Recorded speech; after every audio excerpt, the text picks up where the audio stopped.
Serahkan hanya padanya, Allah yang Esa.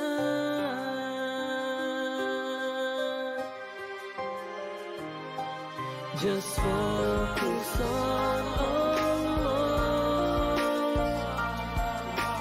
Allah yang Esa. Just focus on Allah, Allah yang Esa.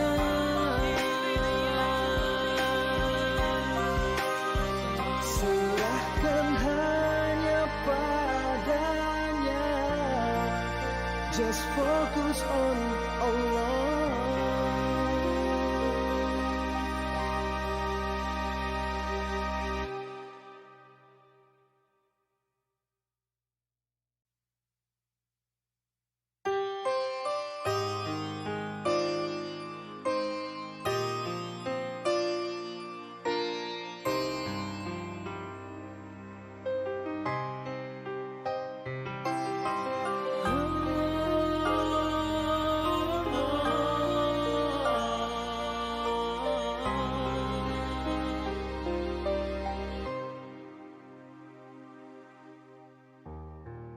Segala sesuatu di muka bumi hanyalah miliknya. Apa yang terjadi di sekitar kita adalah kehendaknya. Sadarilah wahai manusia, pasrahkan hanya padanya. Just focus on Allah, hidup bukan bahagia. Serahkan hanya padanya, Allah yang Esa.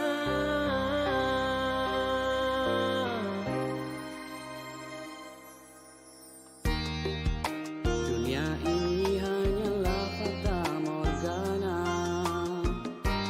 kembalilah kepadanya.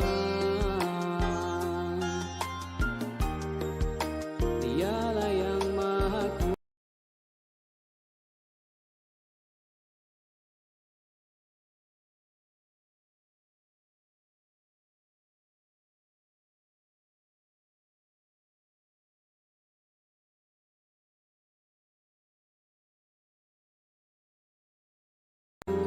kuasa. Tiada lain selain Dia. Sadarilah wahai manusia, ikhlaskan hati untuknya. Just focus on Allah, hidup bukan bahagia. Serahkan hanya padanya, Allah yang Esa.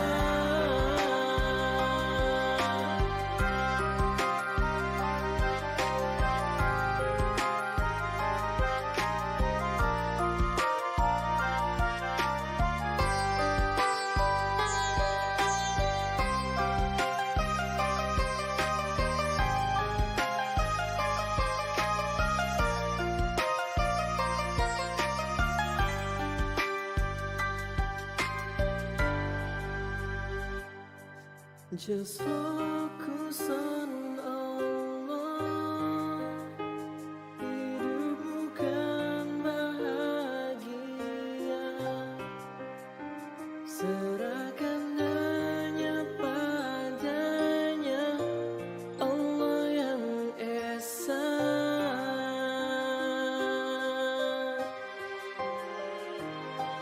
Just focus on Allah,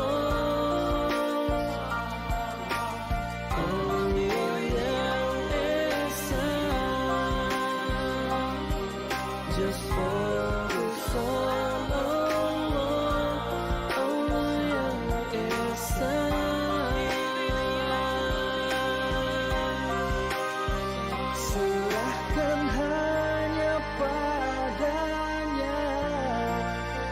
Just focus on Allah.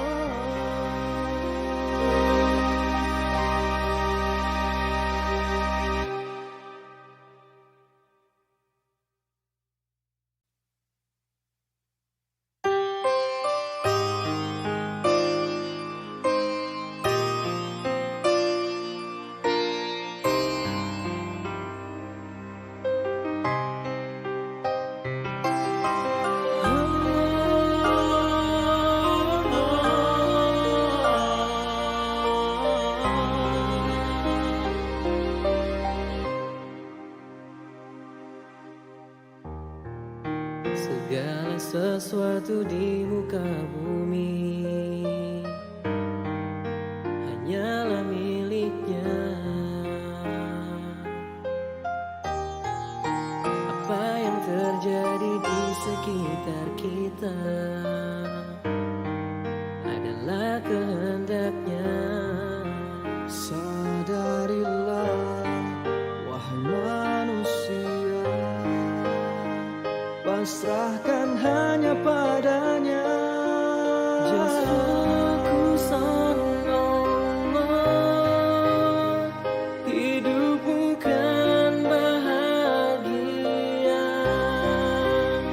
Serahkan hanya padanya, Allah yang Esa.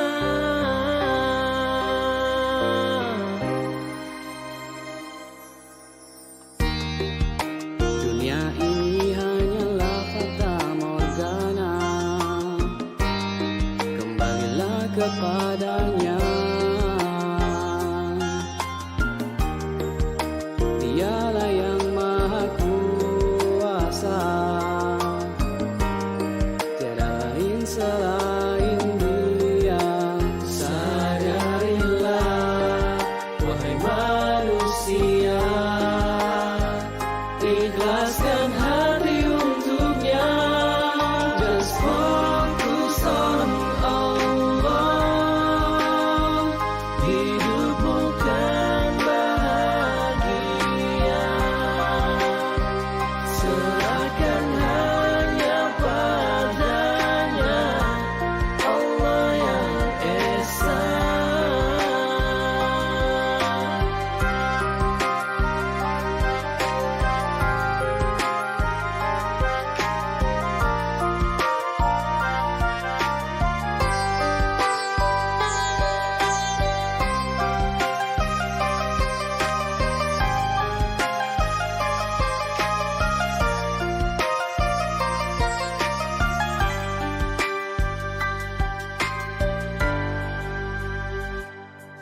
Just focus on Allah.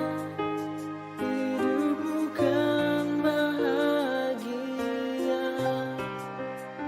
Serahkan hanya padanya, Allah yang Esa.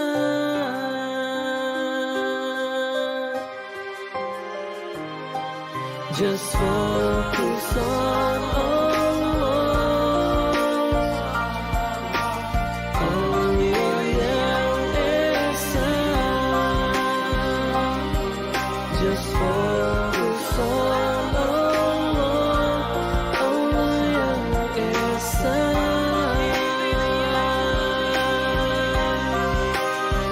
Serahkan hanya padanya. Just focus on Allah.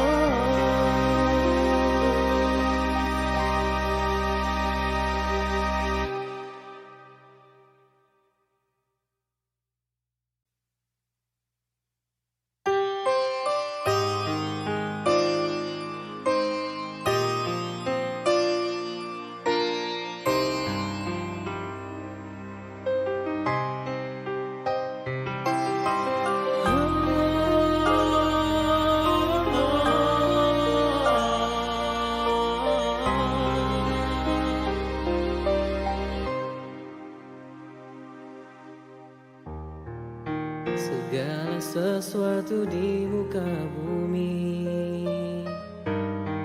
hanyalah miliknya.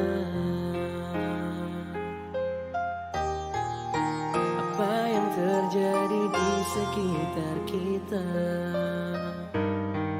adalah kehendaknya. Sadarilah, wahai manusia, pasrahkan hanya padanya. Just focus on Allah, hidupmu kan bahagia.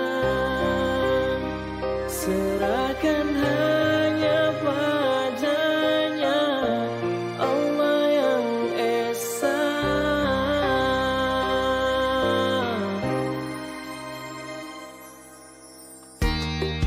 Dunia ini hanyalah fata morgana, kembalilah kepadanya. Dialah yang maha kuasa, tiada lain selain Dia. Sadarilah, wahai manusia, ikhlaskan hati untuknya. Just focus on Allah, hidupmu kan bahagia. Serahkan hanya padanya, Allah yang Esa.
Jauh ku berjalan, tersesat mencari pertolongan.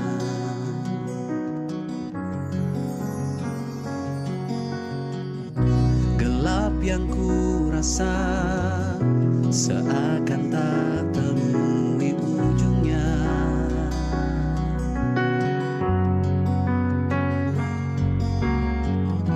Tapi tak mengapa, yakin ada pesan cintanya. Allah yang maha cinta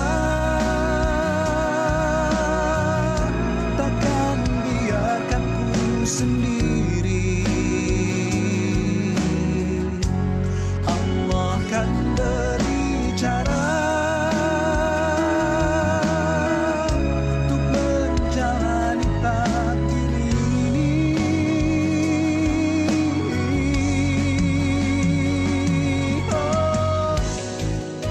Lelah mungkin kan menyapa, seolah semuanya kan jadi sia-sia. Tapi tak mengapa, ku yakin indah pada waktunya. Allah yang maha cinta takkan biarkan ku sendiri. Allah kan beri cara untuk menjalani takdir ini. Allah yang maha cinta takkan biarkan ku sendiri.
Oke, bismillahirrahmanirrahim. Kita mulai kawan-kawan, sahabat-sahabat sekalian. Kita sudah live ya. Kembali lagi bersama saya, Sony Abikim, yang mudah-mudahan tidak membosankan ketemu terus setiap hari minimal 2 kali ya di seri webinar Teras PPA ini. Saya buka dengan salam, Assalamualaikum warahmatullahi wabarakatuh. Alhamdulillahi rabbil alamin. Alhamdulillahilladzi hadana li hadza wa ma kunna linahtadiya laula an hadanallah.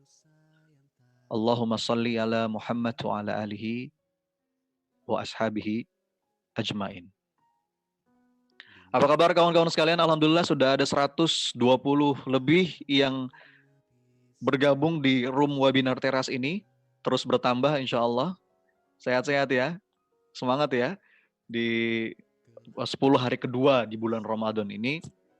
Masya Allah, mudah-mudahan Allah bimbing kita terus, Allah jaga semangat kita terus dalam jamuan bulan yang mulia ini. Webinar Teras PPA ini dipersembahkan oleh PPA Institute, oleh Yayasan Abu Liyatama Indonesia, Wakaf Peradaban dan Inspirator Amal, beserta EOA Gold sebagai sponsor utama dari rangkaian webinar kita sepanjang Ramadan ini. Alhamdulillah, apa kabar nih kawan-kawan? Boleh absen dari mana aja ya? Yuk, seperti biasa kita absen dulu dari mana aja yang hadir nih supaya dapat semangatnya pagi hari ini. Makassar, Alhamdulillah, Surabaya, Brebes, Samarinda, Semarang, Goa tuh dekat Makassar juga ya, Sulawesi Selatan. Mbak Husna dari Samarinda, Gorontalo, Pagar Alam, Blora, Kediri, Biren, Sumbawa, Balikpapan, Tuban, Kuala Lumpur, ya Kang Deni, Santri Quran Oki ya, Banda Aceh, Pekanbaru, Gorontalo, Jambi, Sorowako, wah rame Masya Allah. Pagi-pagi udah ngumpul di sini ya, sekarang tepat pukul 9:08 waktu Indonesia Barat. Berarti kalau di Indonesia Tengah sudah 10:08 dan di Indonesia Timur sudah jam 11 lewat ya. Alhamdulillah tadi lagu yang saya putar di awal itu suaranya Mas Reza. Wah, saya merinding dengarnya kalau Mas Reza udah apa namanya melantunkan lagu tuh, Masya Allah. Allah karuniakan Mas Reza suaranya indah ya.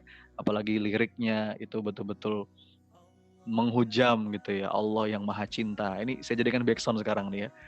Allah yang maha cinta gak akan pernah membiarkan kita sendiri insya Allah. Baik teman-teman sekalian, dan jangan sampai juga kelewatan webinar Teras PPA ini. Insya Allah setiap harinya kita akan bagi-bagi door prize. Gak tanggung-tanggung, 6 door prize setiap hari. Kajian duha 3, kajian malam juga 3. Bahkan kemarin itu ada beberapa tambahan door prize dari yang lain. Jadi berlimpah ruah nih door prize-nya.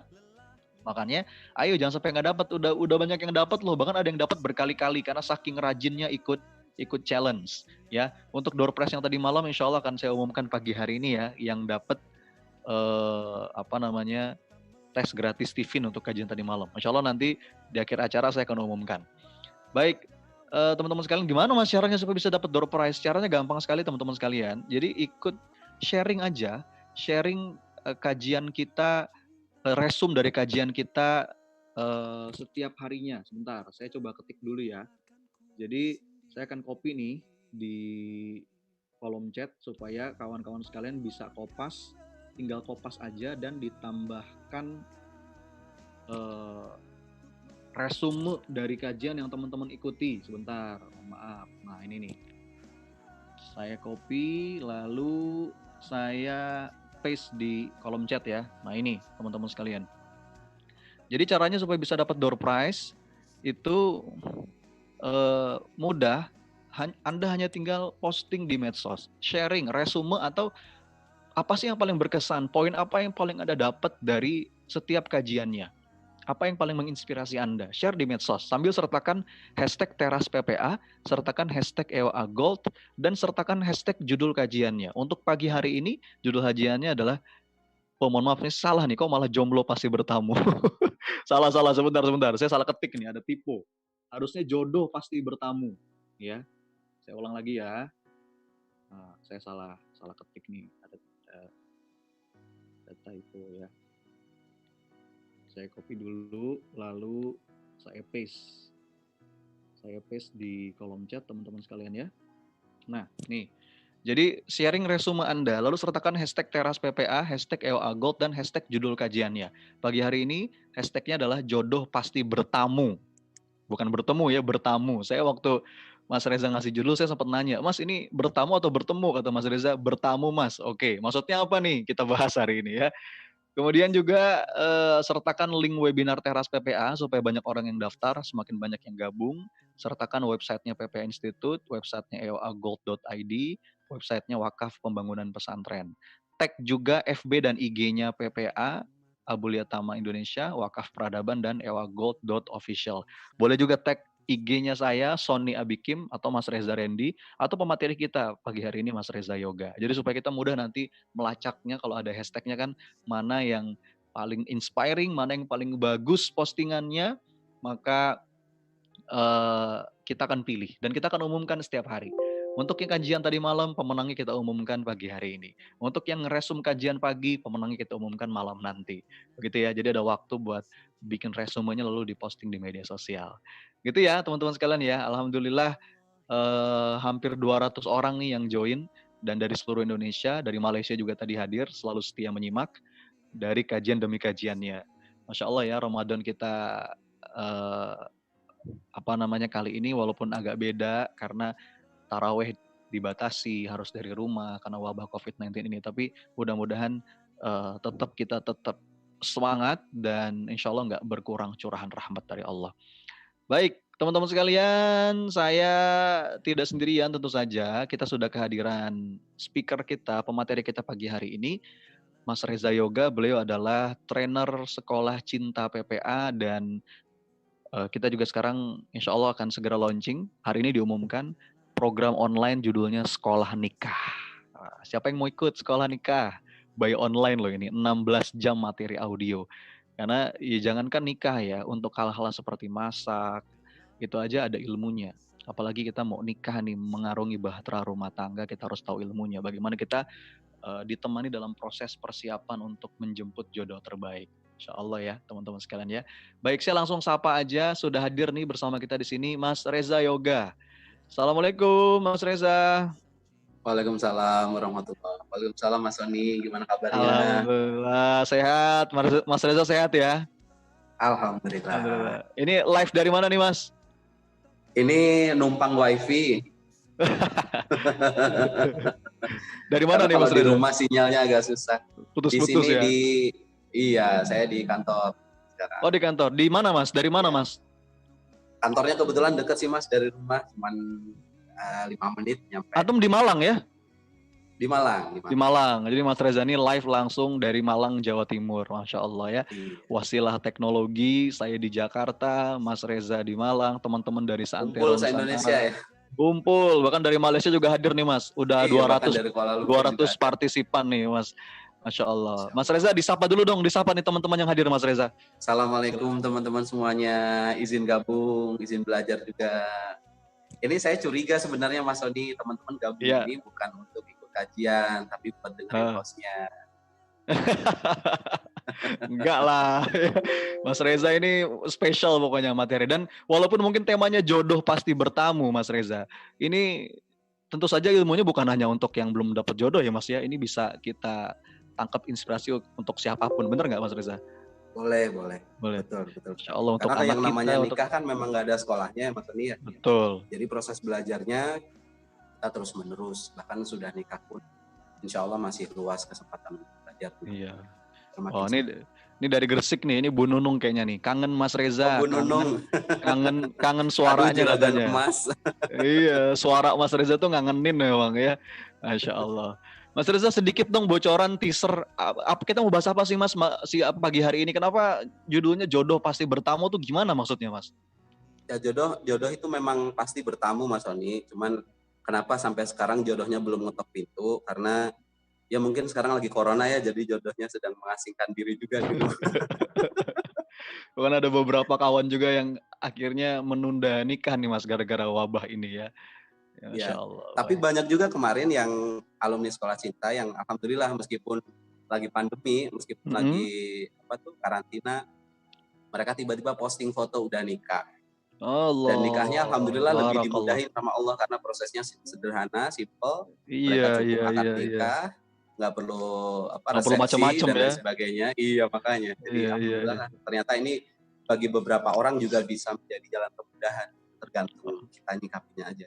Oh iya, iya Mas, ngomongin sekolah cinta tuh sekarang udah berapa angkatan Mas Reza, dan udah berapa nih yang ketemu jodohnya wasilah teman-teman di sekolah cinta ini? Iya, angkatan kita udah 100 lebih Mas Sony. Dan untuk alumni yang udah nikah, jujur nih ya, sebenarnya saya ngaku bahwa kita sempat lost tracking untuk berapa angka Oke, pastinya yang lost udah tracking nikah. ya. Kemarin Mas Rizky kan udah sempat nyebutin 230 lebih. Nah, Iya, kalau di angka saya mah udah 250. Kebetulan udah saya lebih kan ya. pembina. Iya, kebetulan saya yang mengkoordinir tentang untuk pembina SC. Pembina SC itu yang membantu para alumni untuk dipasang-pasangkan begitu, ditaarufkan. Dipasang-pasangkan, ditaarufkan. Masya Allah. Nah, jadi Dan kalau saya yang tracking udah 250 lebih yang menikah iya, melalui wasilah Sekolah Cinta PPA ini. itu yang ketahuan ya Mas ya, yang lapor mungkin Yang ya. ketahuan, yang Yang nggak lapor. ketahuan Maka kita itu nggak kita bisa lebih kesulitan. banyak ya. Heeh, Kita Masya kesulitan Allah. nge-tracking karena banyak juga yang nggak lapor. Diam-diam udah Masya nikah Allah. gitu. Waktu kita undang, ayo ikut riset yuk, ikut riset. Loh Mbak, saya kan udah nikah. Loh Mas, saya udah nikah. Jadi nggak Iya, jadi iya, juga. iya. Baik, bismillah. Mas Reza siap ya?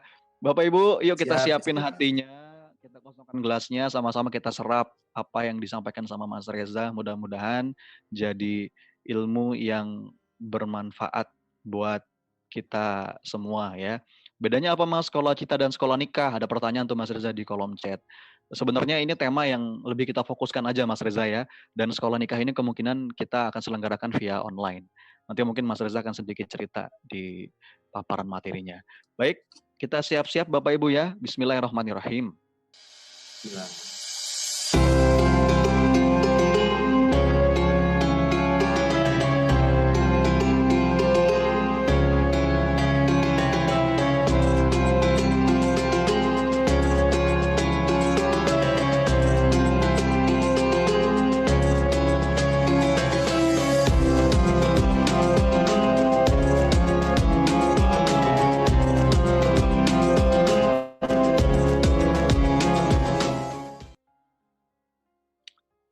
Baik, Bapak Ibu, kawan-kawan, sahabat-sahabatku. Wah, saya kalau volume ini bukan Bapak Ibu harusnya ya.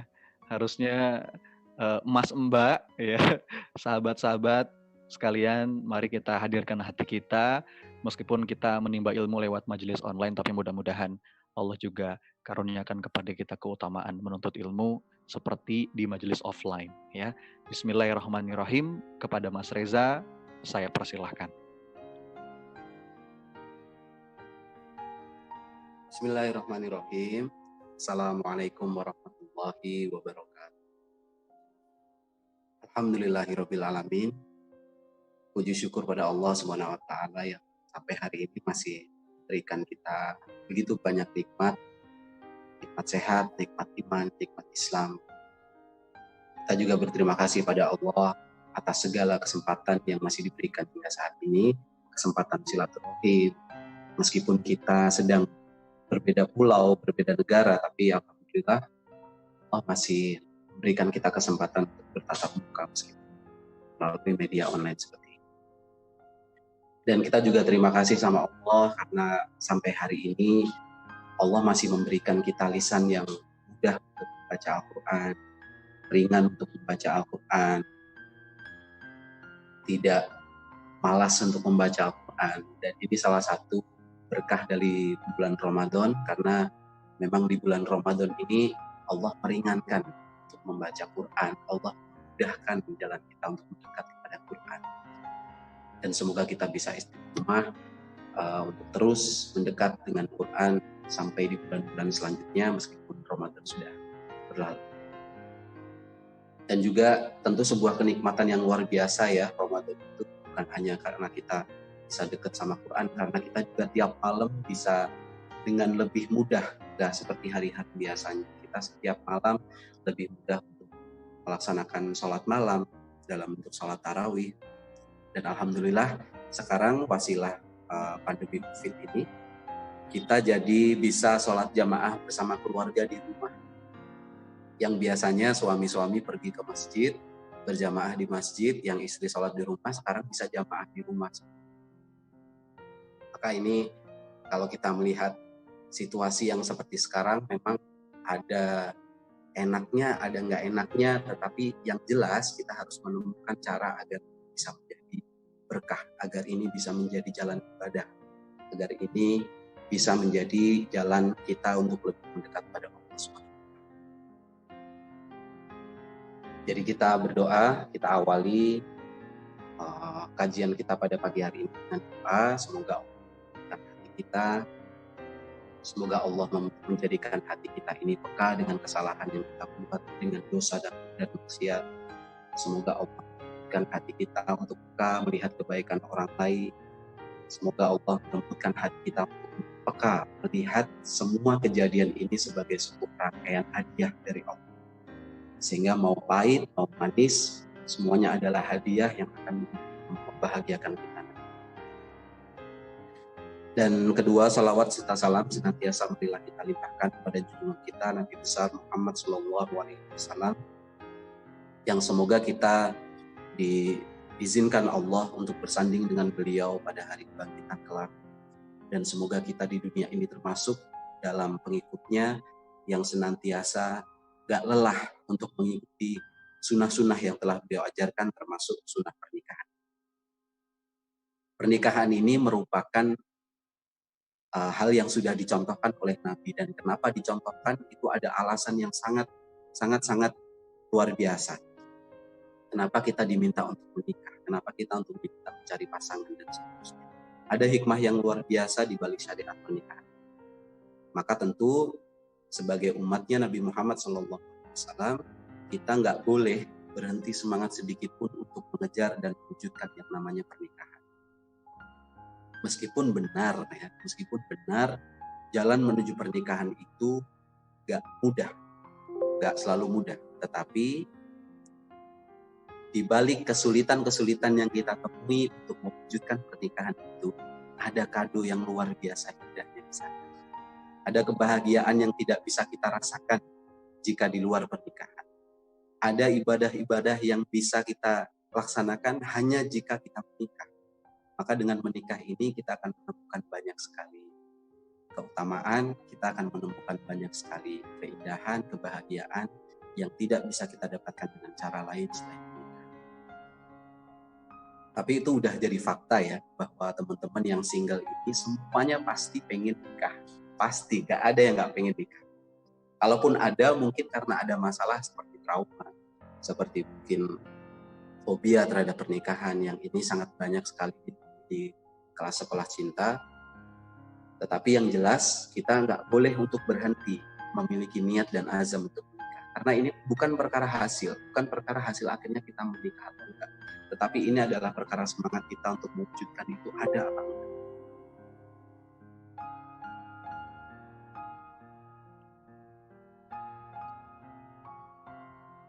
Sahabat-sahabat yang dirahmati Allah, gimana suaranya? Jelas ini? Insya Allah masih aman, Mas. Masih aman, Masih insya aman Allah. ya? Saya baca ada yang putus-putus, ngadat kayaknya. Iya, memang agak sedikit putus, tapi insya Allah masih bisa diterima. Siap. Kalau gitu kita lanjut ya. Baik, alhamdulillah. Saya bukan ustadz, teman-teman. Saya bukan ustadz, saya bukan dai, saya bukan mubalik, karena berbedalah saya dengan ustadz-ustadz yang ada di PPA yang lain yang luar biasa. Saya mah cuman santri sebenarnya di PPA. Saya belajar banyak pada guru-guru kita semua di PPA sana, dan insya Allah hari ini akan hanya sharing aja. Ini bukan tausiah, bukan ceramah, tetapi hanya akan sharing saja.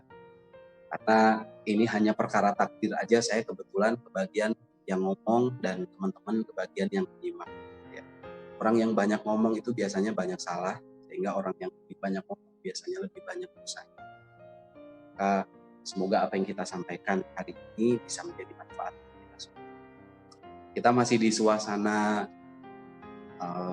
pandemi corona, pandemi COVID-19, dan Ini juga berdampak pada banyak orang, berdampak pada banyak hal, dan saya yakin berdampak juga pada diri kita, pada bisnis-bisnis kita, pada usaha kita, pada aktivitas keseharian kita, semuanya berdampak. Tetapi saya teringat pesannya Agim yang mengatakan bahwa corona itu sebenarnya nggak salah. Virus corona itu hanya sedang menjalankan tugasnya sebagai seorang hamba Allah. Dia hanya berzikir dan berzikir. Dan tugas kita sebagai manusia agar kita tidak menjadi rugi dalam kondisi wabah seperti ini adalah bagaimana cara agar pandemi ini, kondisi situasi karantina ini bisa menjadikan nilai tambah dalam hidup kita. Bisa menjadi jalan ibadah untuk bekal kita nanti ke akhir. Sehingga tergantung dari sudut pandang kita dan tergantung bagaimana cara kita mengisi situasi-situasi ini. Kalau kita lihat, corona ini nanti akan membawa efek yang berbeda bagi setiap orang. Ada yang selama pandemi ini berhasil menamatkan drama Korea 11 seri, semuanya ditamatkan. Ada yang berhasil nonton film Jepang sekian seri. Tapi ada juga orang yang berhasil dalam kondisi pandemi karantina ini, dia berhasil menamatkan khatam Al-Quran sampai berjuz-juz, sampai berkali-kali khatam. Ada yang berhasil mengkhatamkan bacaan bukunya yang selama ini sempat tertunda karena kesibukan dan lain sebagainya. Bahkan ada juga yang karena karantina ini, dia akhirnya punya waktu hampir 24 jam untuk terus ikut majelis taklim. Jadi setelah lulus dari karantina COVID ini, kita nanti akan keluar menjadi orang yang berbeda-beda. Ada orang yang hasilnya drama Korea 11 seri, ada orang yang hasilnya drama Jepang 10 seri, ada orang yang hasilnya adalah dia tambah ilmu, dia tambah iman, dia tambah tawakal, dan lain sebagainya. Maka termasuk di golongan kita yang mana kita. Kalau sekarang teman-teman ini bergabung di sini, saya yakin teman-teman adalah termasuk pada golongan yang menyibukkan dirinya dengan menambah ilmu yang bermanfaat. Karena orang yang belajar itu nggak pernah rugi. Mereka yang bersedia bersusah payah belajar, insya Allah akan dibebaskan dari tanggungan penderitaan kebodohan. Jadi kita harus semangat belajar karena kita hidup yang baik. Bayangkan dari pagi habis subuh sudah ada kajian, jam 8 habis duha ada kajian teras PPA, nanti jam 10 ada kajian lagi, ba'da duhur ada kajian lagi, dan terus seperti itu sampai malam. Sehingga kalau kita mau melihat ini sebagai peluang amal kebaikan, maka kondisi pandemi ini adalah peluang amal kebaikan yang sangat besar. Belum lagi biasanya sedekah kita yang mungkin kita ngeluarkan 100.000 dikasihkan ke orang, nggak ada apa-apanya. Tapi sekarang ini kalau kita ngeluarkan 100.000 dikasih ke orang, tentu itu akan bernilai luar biasa bagi kita. Jadi Masya Allah, hikmah di balik pandemi ini, kita bisa mendapatkan peluang amal kebaikan yang begitu besar, yang harapannya tidak kita sia-siakan. Dan tentunya orang yang belajar ini, khususnya belajar ilmu rumah tangga, belajar ilmu cinta, ini merupakan sebuah keuntungan tersendiri. Karena apa? Karena orang yang nggak belajar cinta biasanya nanti akan menjadi korban cinta, gitu ya. Jadi bersyukur bagi kita yang masih diberikan kesempatan untuk ikut kajian-kajian keilmuan yang terkait cinta dan rumah tangga. Karena itu merupakan hal yang paling nggak ada sekolahnya di mana. Kita sekolah di kampus paling mahal, kita sekolah di kampus paling keren, nggak ada tema yang membahas khusus tentang rumah tangga, bagaimana agar sakinah mawaddah warahmah. Kalaupun ada kajian-kajian di luar, sifatnya masih tercecer. Di YouTube ada, di ini ada banyak sekali kajian. Bahkan di Instagram pun, di akun-akun itu banyak sekali ilmu-ilmu yang terceceran di sana. Nah, kemudian hadirlah yang namanya sekolah cinta ini sebagai wadah yang kita ingin merangkum, kita ingin merangkai ilmu itu menjadi satu kesatuan, menjadi satu serial pembelajaran yang harapannya bisa disimak A sampai Z sampai Z. Nah, buat teman-teman yang sekarang sedang menyimak, belajar cinta ini juga merupakan tanda bahwa kita ini berusaha menjadi orang yang benar-benar siap nikah.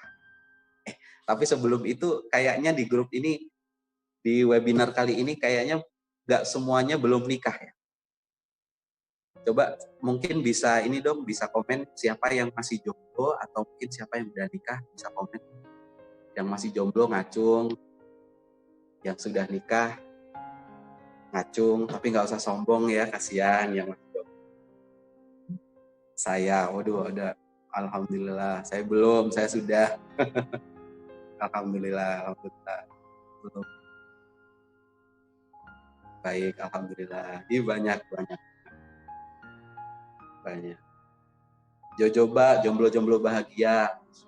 Singgelilah, boleh singgelilah. Jangan jadi single lelah ya. Jadi single. Ada yang single mother. Oh, barakallah.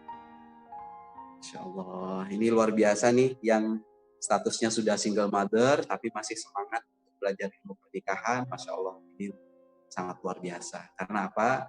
Karena artinya masih ada keinginan untuk mewujudkan yang namanya rumah tangga. Sudah nikah.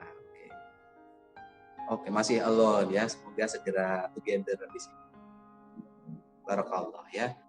Baik teman-teman, terima kasih atas responnya. Jadi kalau kita belajar nikah, artinya kita berusaha untuk menjadi benar-benar siap nikah. Karena ada perbedaan antara orang yang benar-benar siap nikah, kemudian orang yang merasa dirinya sudah siap menikah, atau 3, orang yang dikira orang lain sudah siap menikah. Ini ada perbedaan.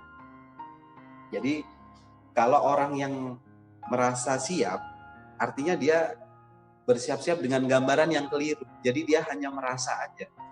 Apa yang dia siapkan tidak sesuai dengan apa yang nanti akan dihadapi. Rata-rata orang yang hanya merasa siap, itu mengandalkan yang namanya nafkah doang.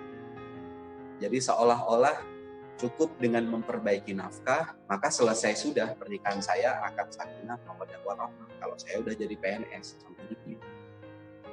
Saya nikahnya akan bahagia kalau nanti apa? Kalau istri saya cantik, kalau dia dari keturunan orang yang berada, misalkan. Kalau saya sendiri juga gajinya sudah di atas 1 juta, misalkan. Dan seterusnya, dia bersiap dengan persiapan yang keliru.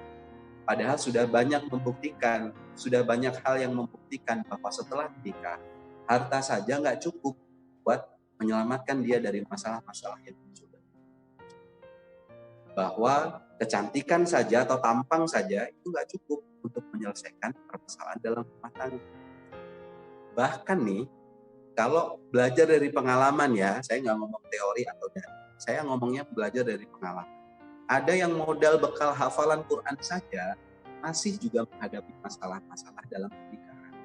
Dan kadang-kadang hafalannya tidak bisa digunakan untuk menyelesaikan persoalan yang dihadapi. Maka bekal yang disiapkan sebenarnya harus syumul. Sedangkan orang yang merasa siap ini, dia mungkin hanya terjebak menyiapkan hal-hal yang sebenarnya tidak dia butuhkan. Dan yang kedua adalah disangka orang sudah siap. Orang lain memandang dia sudah siap menikah, tetapi sebenarnya kesiapannya tidak pernah dia ukur. Sudah sejauh mana kesiapan saya? Orang seperti ini terjebak dalam keyakinan yang salah, terbuai penilaian orang yang salah, dan dia lalai untuk mengukur kesiapan dirinya sendiri. Dan yang ketiga yang harusnya kita kejar adalah benar-benar siap menikah. Jadi bukan hanya dikira, bukan hanya merasa, tetapi betul-betul siap. Artinya dia punya ukuran yang jelas, apa aja yang perlu saya siapkan. Sudah sebaik apa saya, sudah sepantas apa saya. Mentalnya adalah mental perbaikan diri. Mengapa seperti itu? Mengapa orang yang dikatakan siap nikah itu bukan orang yang sudah punya pacar atau orang yang sudah punya pasangan? Karena memang tidak ada kaitannya sama sekali. Kesiapan pernikahan itu adalah melihat kualitas diri. Melihat kualitas diri. Jadi bagaimana, sesiap apa kita untuk menjadi orang yang siap untuk mengarungi rumah tangga? Sesiap apa kita untuk menghadapi konflik dalam rumah tangga? Jadi kita mentalnya adalah berusaha menjadi pasangan yang terbaik, bukan untuk mencari pasangan yang terbaik. Ini dua hal yang berbeda dan seringkali terjebak di sini. Kalau kita berusaha mencari pasangan yang terbaik, kita nantinya akan lebih cenderung lalai dengan kesiapan diri sendiri. Sehingga kadang-kadang sudah bersanding dengan orang terbaik pun, kita akan menjadi tidak bisa bersyukur atas kebaikannya dan selalu menemukan celah kekurangannya, membuat itu menjadi besar dan masalah urgent. Nah, kita pun tidak perlu mencari yang sempurna, tidak perlu mencari jodoh yang sempurna. Yang kita cari cukup jodoh yang bisa bekerja sama, yang cocok dengan kita, bisa sefrekuensi. Untuk apa? Untuk menghadapi masalah rumah tangga. Karena memang rumah tangga itu kan isinya masalah. Coba yang sudah menikah, mungkin nanti bisa bertestimoni. Tapi enggak etis untuk membicarakan masalah. Setiap rumah tangga selalu ada guncangannya masing-masing, ada turbulensinya masing-masing. Mereka menghadapi kisahnya masing-masing dan pasti ada permasalahan yang timbul dan harus mereka hadapi. Bahkan kalau kita melihat pernikahan yang ideal, contohnya pernikahannya Rasulullah, yang seharusnya menjadi patokan, yang seharusnya menjadi cermin dari pernikahan-pernikahan kita sebagai umatnya, kita melihat pernikahan Rasulullah pun juga pernah diguncang perang. Nah, ini belum ada yang sudah testimoni, benar. Jodoh memang bertamu. Tinggal dilanjutin. Nah, jadi lanjut ya teman-teman, mohon maaf. Jadi memang pernikahan itu selalu ada masalah. Bahkan pernikahannya Rasulullah pun juga ada guncangan. Bagaimana waktu itu ada diterpa isu orang ketiga. Waktu itu istrinya Rasulullah malaman, sendirian, tertinggal di jalan, lalu dianterin pulang oleh sahabatnya yang lain. Lalu mungkin kabar itu kemudian terdengar sampai ke telinga Rasulullah, dan Rasulullah menghukum istrinya tersebut karena dikira apa? Dikira selingkuh, dikira ada orang ketiga. Jadi hal semacam itu adalah hal yang bisa kita lihat di pernikahan-pernikahan zaman sekarang juga. Ada isu adanya orang ketiga dan sebagainya. Ini membuktikan bahwa pernikahan tidak pernah pas dari yang namanya masalah. Bagaimana nggak jadi masalah? Yang laki-laki nih dididik sama orang tuanya 25 tahun dengan pola asuh tertentu. Sedangkan yang perempuan dididik oleh keluarganya 25 tahun juga dengan pola asuh tertentu. Mereka bertemu dalam satu rumah, berbagi keseharian, maka nggak mungkin nggak ada gesekan antara mereka. Saya jadi ingat, suatu hari ada pasangan suami istri yang baru saja menikah. Karena yang perempuan ini adalah keturunan dari keluarga ningrat mungkin ya, keluarga kerajaan mungkin ya, Keraton Solo atau Keraton Jogja. Kemudian dia punya kebiasaan sehingga semuanya tertata rapi, barang-barang dikembalikan ke tempatnya, rumah selalu bersih dan wangi. Sedangkan yang laki-laki ini, pasangannya ini, karena dia itu, sebentar ya, kalau mau konsultasi via email bisa, nanti kita akan buka sesi itu ya. Lanjut dulu cerita. Dua orang ini menikah, ada perbedaan latar belakang. Yang satu sangat proper, yang satu sangat rapi. Sedangkan yang satunya, suaminya, ini kebetulan dia punya kebiasaan yang sangat melekat. Karena dia 7 tahun nggak lulus-lulus ya.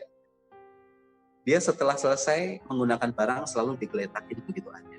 Suatu pagi, setelah mandi pagi, sang suami keluar dari kamar mandi.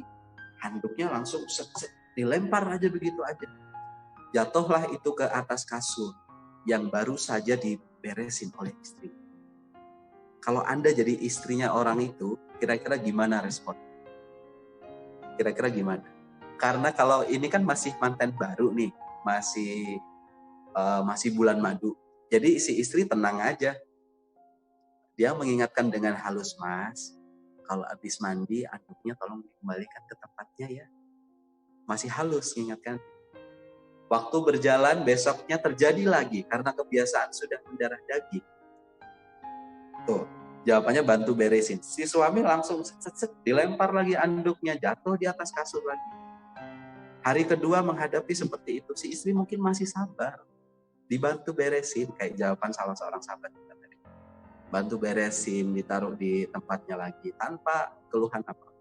Tetapi kalau kebiasaan itu terus berlangsung, sampai sebulan lamanya, sampai 3 bulan lamanya, kira-kira gimana? Nah, ini Mbak Devi Pontianak menjawab, ngomel lah. Jadi istrinya mulai ngomel, Mas, aku kan udah bilang berkali-kali kalau anduknya itu selesai mandi, ditaruh di tempatnya. Itu tempatnya ada di situ, dilihat dong, Mas. Kemudian kira-kira nih, sebagai laki-laki, kalau Anda ngelihat kejadian seperti itu, diomelin seperti itu, apakah Anda akan ngambil anduknya dan ditaruh di tempatnya? Atau malah balik ngomel? Kamu itu perkara anduk aja jadi masalah besar.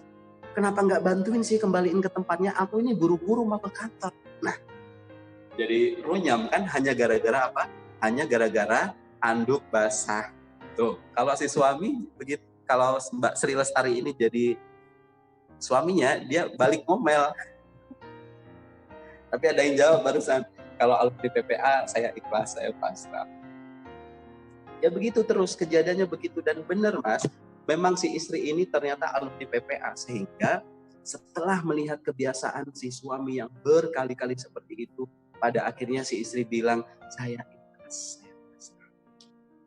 Dah, ketika suaminya ngelempar anduk ke kasur, dia nerima aja karena sudah terbiasa. Saya ikhlas, saya pasrah. Ambil anduknya, taruh ke tempatnya sudah. Lalu gara-gara dia seperti itu, si istri ini kemudian menemukan satu pencerahan, bahwa kalau saya ngambilin anduknya suami, ini kan artinya saya sedang berbuat baik sama suami. Ini bentuk bakti saya. Nah, itu sudah apa? Aha, ini jadi tiket saya ke surga. Maka dia ngambil itu sekarang nggak lagi dengan ngomel-ngomel, tetapi dengan alhamdulillah tiket ke surga. Dia disampirin ke tempat. Besoknya begitu lagi, anduknya dilempar, sama istrinya diambil lagi, alhamdulillah tiket ke surga, tiket ke surga. Ini dia, tongkat Musa, tiket ke surga. Jadi diambilin dengan penuh rasa syukur, alhamdulillah kesempatan amal baik saya ini, tiket ke surga saya bisa, tanpa ngomel, bayangin. Lalu suatu hari setelah itu berulang-ulang, pada saat si suami selesai mandi, si istri udah ngintipin dari jauh, mana tiket ke surga. Dan ketika itu suaminya tiba-tiba keluar. Pada saat suaminya keluar, ternyata suaminya sudah pakai pakaian lengkap. Dia udah siap-siap mau ke kantor. Nah, si istri kaget setengah mati. Dia tanya ke suaminya, Mas, tiket ke surga saya mana? Maksudnya handuk basahnya mana? Biasanya ditaruh di kasur, kenapa sekarang nggak ada? Kemudian dijawab sama suaminya, aku itu sebenarnya penasaran. Setiap kali kamu ngambil anduk itu buat dibalikin ke tempatnya, kamu selalu sambil bisik-bisik, alhamdulillah tiket ke surga. Makanya Mas juga penasaran. Mas ambil sendiri anduknya, Mas sampirin ke tempatnya sambil berdoa, moga-moga jadi tiket ke surga. Nah, jadi alhamdulillah. Maka wasilah perubahan itu tidak ada ketika kita menuntut kesempurnaan. Jadi teman-teman, setiap rumah tangga punya masalahnya masing-masing. Setiap rumah tangga punya goncangannya masing-masing. Dan goncangan itu seringkali hadir dengan hal-hal yang sepele. Seperti handuk basah. Nah, maka mindset yang betul adalah kalau ingin pasangannya berubah, coba yang dirubah siapa? Dirinya sendiri. Cara pandang kita terhadap masalah. Bagaimana kita melihat sesuatu sebagai peluang amal kebaikan. Mental itu yang kita miliki. Maka kalau mau nyari jodoh, seharusnya kita bukan mencari pasangan yang sempurna, tetapi bersiap untuk menerima ketidaksempurnaan pasangan. Bahwa sebelum masuk rumah tangga, kita harus jadi pasangan yang terbaik untuk pasangan. Kira-kira begitu. Maka upaya persiapan diri untuk menuju pernikahan nggak ada kaitannya sama orang lain, nggak ada kaitannya dengan calon saya siapa, nggak ada. Yang perlu kita siapkan adalah diri kita sendiri. Bagaimana kesiapan kita? Bagaimana kedewasaan kita? Apakah kita sudah siap menghadapi orang yang temperamen? Apakah kita sudah siap menghadapi orang yang pemalas? Apakah kita sudah siap dengan menghadapi orang yang banyak omongnya alias cerewet? Jadi ini murni tentang kesiapan kita pribadi. Persiapan menuju pernikahan gak ada kaitannya sama orang. Sehingga tentang jodoh ini pun, jodoh itu kan hanya perkara waktu. Allah sudah janjikan sama kita bahwa sudah dijamin bahwa semuanya nanti akan ada pasangannya, semua akan ada jodohnya semua. Hanya perkara waktu. Kalau nggak di dunia ya di akhirat, ya kan? Kalau nggak sekarang ya nanti. Tapi pasti akan dikasih. Perkaranya sekarang, waktu di dunia ini hanya secuil dari waktu kita di akhirat nanti. Sehingga yang harus kita khawatirkan sebenarnya, siapa jodoh kita nanti di akhirat? Siapa orang yang nanti akan menyanding? Tentu kalau kita itu amalnya nggak bagus, nggak mungkin di akhirat akan disandingkan dengan malaikat yang berkualitas dari Allah. Kenapa kita lebih banyak khawatir dengan jodoh yang di dunia yang cuma sekejap itu? Ya. Jadi teman-teman, jodoh ini cuma perkara waktu. Pasti Allah kasih. Dan yang namanya orang kalau sudah dijanjiin, ya kan, pasti dia akan merasa yang namanya kita. Nah, seharusnya kita khawatir dengan yang lebih kekal. Sedangkan yang untuk jodoh dunia, ini cukup kita ikhtiarkan dengan tawakalnya yang penuh kepada Allah. Tawakal artinya bukan pasrah sepenuhnya. Tawakal artinya bukan beda ya antara pasrah dengan tawakal. Kalau orang pasrah, artinya dia bergantung pada ikhtiarnya sudah mentok, tidak ada jalan keluar lain. Kalau tawakal, dia bergantung pada pertolongan Allah. Kalau Allah belum kasih sekarang, maka dia yakin Allah akan kasih. Maka dari itu jodoh itu pasti ada, pasti bertamu. Kalaupun nggak bertamu sekarang, mungkin karena kita yang nggak bukain pintunya. Karena Allah pasti kasih jodoh. Jodoh, maut, dan rizki. Semuanya pasti dikasih sama Allah. Maut semuanya dikasih. Tinggal perkara waktu aja. Rezeki juga semuanya dikasih. Tinggal perkara waktu aja. Ada rezeki yang diberikan pagi saat makan pagi. Ada rezeki yang diberikan nanti saat makan siang. Tetapi pasti dikasih. Yakin saja. Allah nggak akan menelantarkan kita. Allah nggak akan membiarkan kita semua. Jadi kepastian bahwa jodoh pasti akan datang inilah yang menjadi inspirasi dari materi pagi ini. Saya dapatnya itu dari lagu. Ingat ya lagunya Ari Lasso, ya kan? Yang sekarang ini kan kita lagi ngadepin pandemi corona. Ibaratnya sekarang lagi ada badai, dan badai itu pasti berlalu. Jadi lagunya, badai pasti berlalu, jodoh pasti bertemu. Di badai pasti berlalu, jodoh pasti bertemu. Pasti. Kenapa nggak bertemu? Karena yang bertemu itu belum tentu jodoh ya. Tapi kalau yang bertamu bilang ke bapakmu untuk meminangmu, itu insya Allah itu jodoh yang lebih pantas untuk diperjuangkan daripada yang ngajak ketemuan di luar, ngajak hangout berdua ya kan. Yang ngajak ta'arufan, tetapi ta'arufannya di bioskop bareng-bareng makan bareng, udah. Itu mah bukan ta'aruf ya, itu mah pacaran Islami katanya. Bukan itu. Jadi intinya teman-teman, bahwa jodoh ini sudah ada jaminan dari Allah bahwa kita pasti akan mendapatkan pasangan.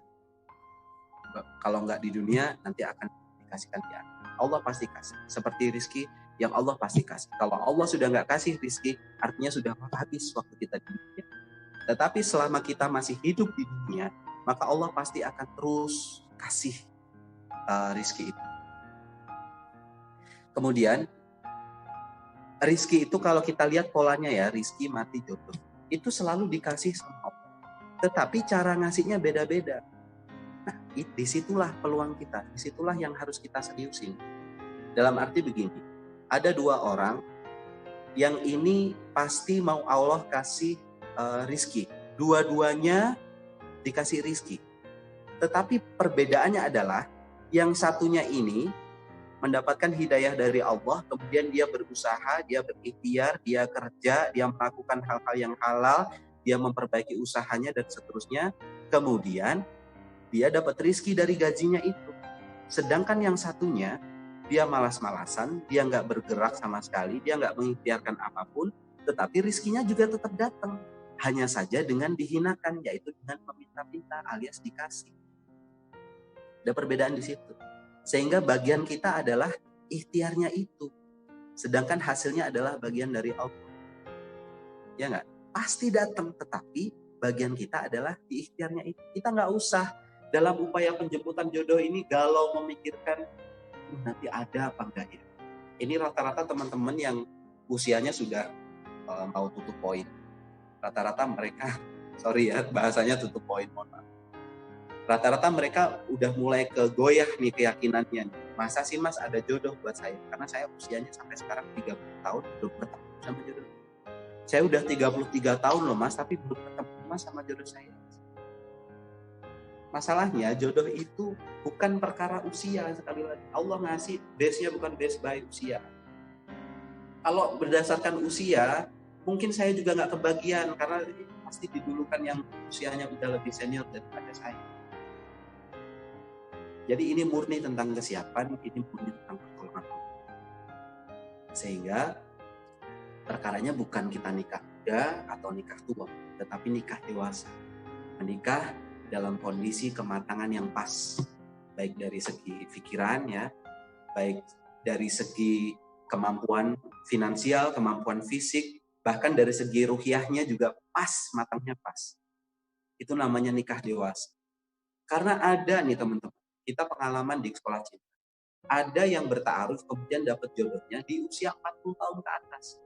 Ini kalau alumni kelas pasti tahu nih orangnya yang mana, karena di situ ditampilin. Jadi bayangkan 40 tahun ke atas baru ketemu sama jodohnya. Ada juga yang ketika ditawarin proposal, mas saya nggak mau ini karena apa? Karena usianya jauh lebih muda dari saya. Masa saya nikah sama berondong? Katanya begitu. Tapi sekali lagi ini kan bukan perkara usia. Bukan perkara usia. Ada yang jaraknya terpaut 10 tahun ketemu. Ada yang jaraknya terpaut hanya beberapa hari ketemu. Tuh, tante saya bertemu jodoh dan menikah pada usia 53 tahun. Ya. Jadi nggak ada yang bisa menentukan. Kita bukan penentunya kapan jodoh itu akan datang dalam bentuk apa. Bukan kita yang menentukan. Saya jadi teringat kisahnya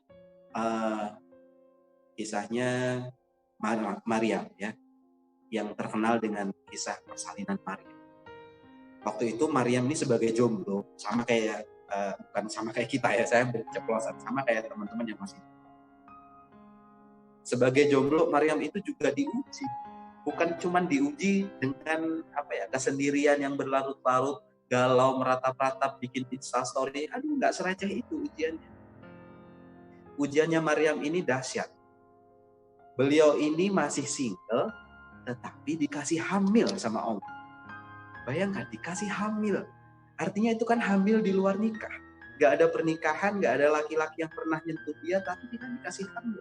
Bayangkan betapa gunjingan orang waktu itu. Kalau ada Instagram waktu itu sudah viral kisahnya, karena ada perempuan yang hamil tanpa laki-laki.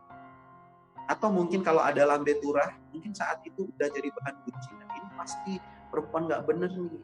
Ini pasti gak ini nih, dia pasti hamil. Bayangkan seperti itu kisah ujiannya seorang Maryam sebagai seorang jomblo. Maka Allah tuh pas kok milihnya. Kenapa bukan kita sih yang ngadepin hal kayak itu? Karena cuma Maryam yang sanggup.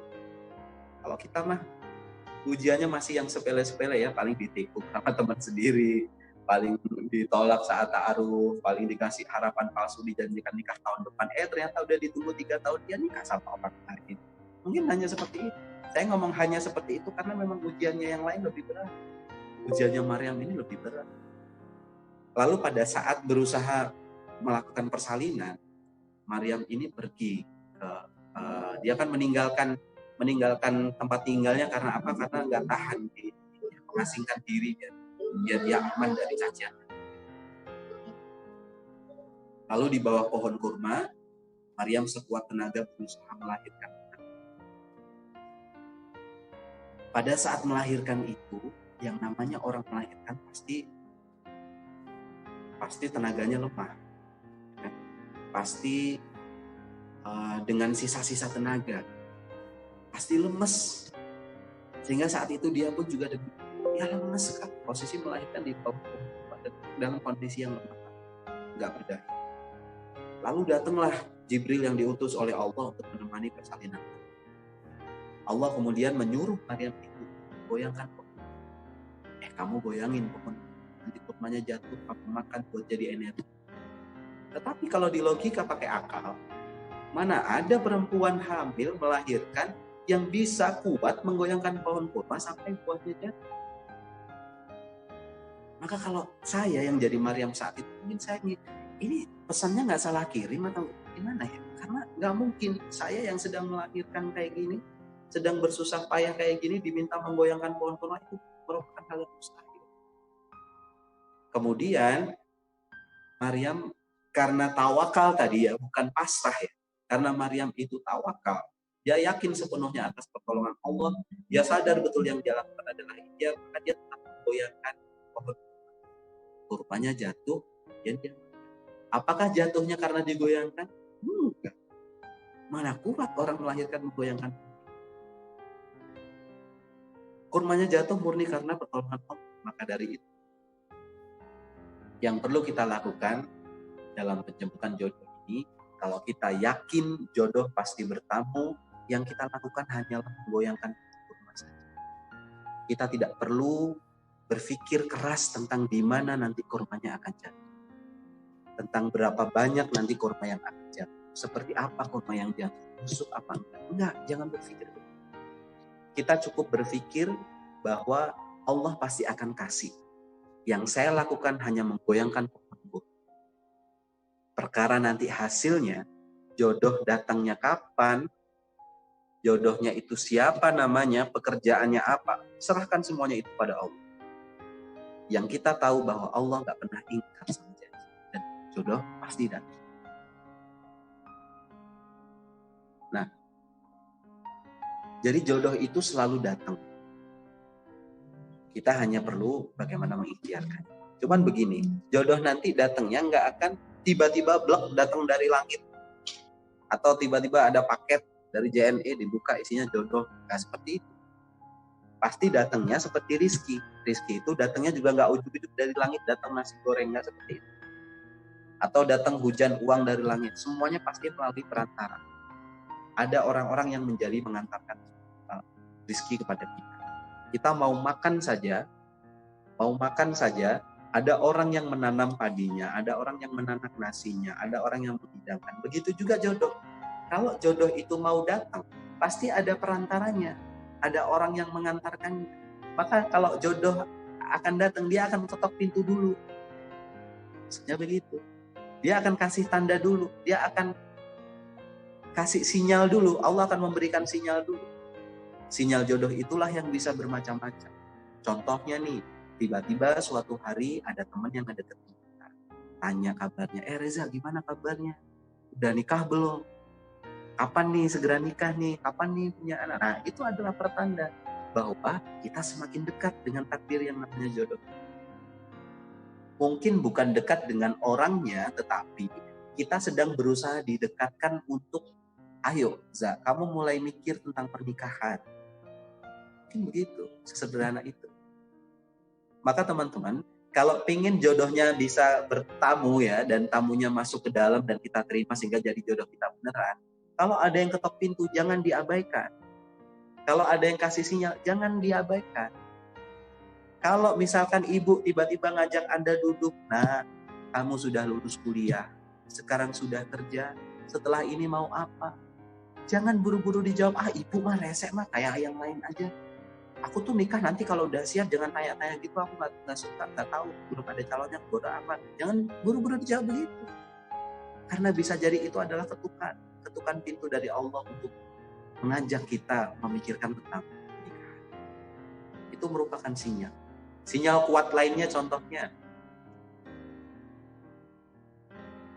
Nah, kalau single belum berkeluarga ikut teras PPA, kemudian temanya tentang jodoh dan pernikahan, itu merupakan sinyal kuat juga.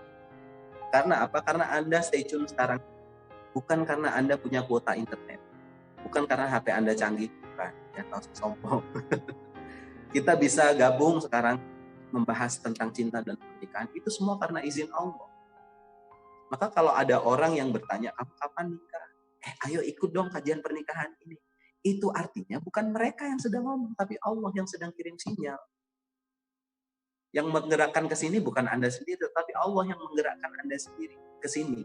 Kenapa Allah menggiring kita ke kajian pernikahan? Karena Allah ingin memberikan pesan ke kita tentang pernikahan. Artinya, mungkin saja Allah sudah mendekatkan jodoh itu. Karena jodohnya udah mulai deket nih, ayo kamu mulai siap-siap. Mungkin saja seperti itu. Sehingga itu cara Allah untuk mengetuk pintunya. Jodoh pasti bertemu, dan kita harus membukakan. Jodoh pasti bertamu ya, dan kita harus membukakan pintu. Kita harus menyambut sinyal-sinyal dari Allah itu, kita harus menyambut pertanda-pertanda yang diturunkan sama Allah itu. Kita harus peka. Ya. Contoh kayak tadi, ditanya kapan nikah sama ibunya. Bukannya dia itu jadi semangat, tapi malah dia mikirin, aduh ngapain sih tanya-tanya begitu? Rese banget saya ibu tanya-tanya begitu. Atau mungkin nggak ke ibu nggak begitu ya, tapi kalau teman yang tanya, teman kita tanya, kamu kapan nikah lu? Lu kapan nikah? Nggak lama, nggak bosen lu ngejomblo terus. Lalu kita tiba-tiba merasa tersinggung. Ngapain kamu ngurusin hidup orang? Urusin aja dirimu sendiri. Apalagi lu juga belum nikah. Jadi begitu teman-teman. Pertanyaan kapan nikah, sering saya bahas di kelas. Pertanyaan kapan nikah itu tidak terjadi secara kebetulan. Mereka itu semuanya sudah diatur sama Allah. Bahwa Allah sudah menata dia untuk duduk di posisi itu. Allah menata dia agar mendapatkan ilham untuk menanyakan Anda pertanyaan kapan nikah.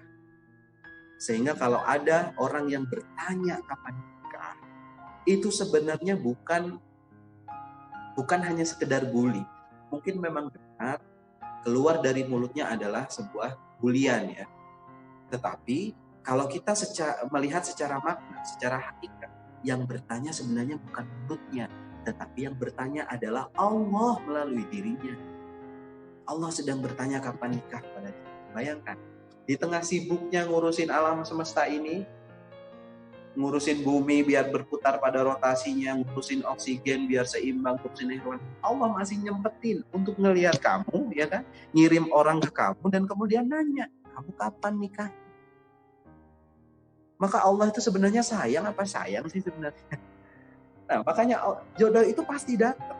Sinyal-sinyal itu pasti ada dan bertebaran di sekitar kita. Maka kita yang harus membukakan pintu, nyuruh menyambut sinyal itu dengan ikhtiar terbaik kita, tanpa sibuk pikirkan hasilnya nanti. Ini masih panjang sebenarnya, cuman katanya udah 10 menit lagi. Jadi teman-teman, yang perlu kita yakini kembali adalah bahwa Allah sudah menjanjikan jodoh ini sebagai sebuah kekuatan. Ini pasti. Gak mungkin enggak. Ya. Cuman ini perkara waktu. Cuman kadang-kadang nafsu kita aja yang mengharuskan bahwa enggak, nikah itu harus 25 tahun. Nikah itu harus sama yang seumuran. Nikah itu harus sama yang mapan. Nikah itu harus lulus kuliah dulu dan lain sebagainya. Nafsu-nafsu itu yang akhirnya membelenggu kita untuk baca sinyal-sinyal nikah dari Allah. Ada loh anak yang usia 18 tahun udah ikut kelas sekolah cinta. Waktu saya tanya alasannya, saya merinding. Karena apa? Karena dia sudah ingin siap-siap menikah. Karena dia sadar bahwa ya mas, memang suatu saat pernikahan ini akan saya hadapi. Maka mendingan saya belajar sekarang daripada jatuh semalam. Jadi Masya Allah ya, ini bukan perkara nikah muda, tapi bukan perkara nikah muda, tapi nikah dewasa. Siap kan? Jodoh itu pasti datang, sinyalnya pasti ada, tinggal kita sambut dengan ikhtiar yang tanpa disibukkan dengan hasil. Atau dalam bahasa PPA adalah ikhtiar iman maksimal. Nanti untuk caranya, kita kan sudah bahas tuh tadi, ada orang-orang yang agresif, ada orang-orang yang proaktif. Yang proaktif itu mereka yang fokusnya bukan ke jodoh, tapi fokusnya ke Allah. Yang agresif fokusnya ke jodoh, bukan ke Allah. Sebaliknya. Nah, orang-orang yang seperti itu sudah kita bahas tadi. Bahwa kalau kita menunggu kesempurnaan pasangan, kita agresif seperti itu, kita melihat siapa dia, apa kekurangannya, maka kita akan rugi sendiri. Sedangkan kalau kita bersibuk pada kesiapan kita sendiri, maka kita akan lebih yakin dalam menghadapi masalah-masalah dalam hidup. udah deh kayaknya dilanjut aja karena ngomong masalah pernikahan saya sadar satu bahwa lebih enak curhat daripada dengerin materi. Serius itu. Di beberapa kesempatan sesi tanya jawab itu selalu lebih panjang daripada materi. Itu kalau bahas tentang pernikahan. Yang kedua, tema cinta dan pernikahan biasanya kasuistik. Jadi sangat mendetail, tergantung pada kasusnya, tergantung pada situasi dan kondisinya. Maka kita akan cukupkan aja materinya. Yang perlu kita ingat lagi, jodoh pasti datang. Allah itu sudah merupakan ketetapan Allah, perkara waktu aja sekarang apa nanti di akhirat. Kemudian yang kita lakukan adalah ikhtiar tanpa disibukkan dengan hasil. Saya kira itu Mas Sony, nanti kita akan lanjutkan ke tanya. Baik, Masya Allah. Terima kasih Mas Reza. Jadi sudah mulai paham ya apa maksud dari jodoh pasti bertamu tadi, judul kita hari ini.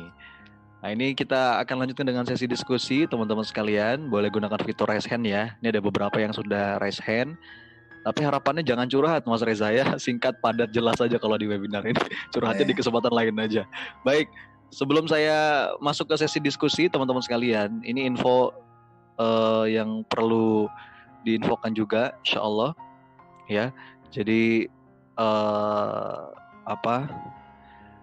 Mas Reza tadi sudah sedikit singgung bahwa insya Allah kita akan buka online kelas sekolah nikah PPA. Sekolah nikah PPA. Jadi ini online, ada 16 jam. Nggak kurang-kurang tuh itu. Kalau yang hari ini masih berasa kurang, dengerin Mas Reza. Ini puas nih, 16 jam audio plus slide materi. Ditambah lagi 3 kali sesi webinar bersama Mas Reza, Ustadz Yosi, sama Mas Rizky. 16 jam audio materinya pun itu bareng Mas Reza, Ustadz Yosi, sama Mas Rizky. Dan ada juga sesi tanya jawab nanti. Ayo ikut, nanti linknya saya kirim di kolom chat ya. Nah nomor teleponnya catat dulu nih, 0857-312-98944. Ini kalau mau nanya-nanya via WA bisa ke nomor yang tertera di flyer. Nanti juga insya Allah akan diinfokan di grup webinar teras ya, di grup webinar teras maupun grup Telegram. Nah ini gambaran materinya nih, teman-teman sekalian, gambaran materinya. Kita akan belajar totalnya 16 kurang lebih ya. Belajar memahami cinta, kita ngomongin niat, ngomongin taubat, ngomongin 3 fondasi dari cinta ya. Akal sehat, kebal godaan. Wah, ini luar biasa nih. Kemudian materi berikutnya tentang bagaimana kita mempersiapkan cinta ya, prepare for love. Mencintai ketidaksempurnaan, bagaimana formula bahagia dalam penantian. Forgiveness terapi ya. Agar perempuan tidak selalu benar. Selama ini perempuan selalu benar ya, Mas Reza ya. Kemudian skill menenangkan hati pasangan dan orang tua, memenangkan ya. Dan juga baru masuk ke peta jodoh, proaktif, bukan agresif tadi ya bahasa Mas Reza tuh. Istiqoroh dan istisyarah. Nah, ini menarik sekali teman-teman sekalian. Ini bisa diulang-ulang materinya ya, bisa didengarkan ketika teman-teman sedang senggang. Ada 16 jam totalnya kurang lebih ya, audio. Plus 3 kali sesi webinar dan juga ada juga sesi tanya jawab insya Allah. Ya, nah ini beberapa testimoninya nih. Ya, alumni-alumni sekolah cinta kalau ini ya. Undangan nikah ya. Dan ini ada yang ikut sekolah cinta angkatan ke-6. Ini testimoni offline-nya ya. Masya Allah. Ayo teman-teman sekalian, ikut ya. Nah ini untuk nanti malam. Jadwal nanti malam itu parenting by design bersama Kak Sohe. Oke ya, nanti saya akan share di grup, akan share di kolom chat ya untuk untuk linknya. Nanti juga akan diinfokan di grup. Baik, kemudian sebelum kita masuk ke sesi tanya jawab seperti biasa, saya akan mengumumkan dulu ini pemenang door prize tadi malam yang dapat gratis tes Tiffin ya. Kita dapat 6 orang nih, nggak tanggung-tanggung. Ini dapat bonus dari teman-teman PPA for Personality gratis untuk ikut tes Tiffin untuk yang meresum kajian tadi malam. Yang pertama ada akun Facebook atas nama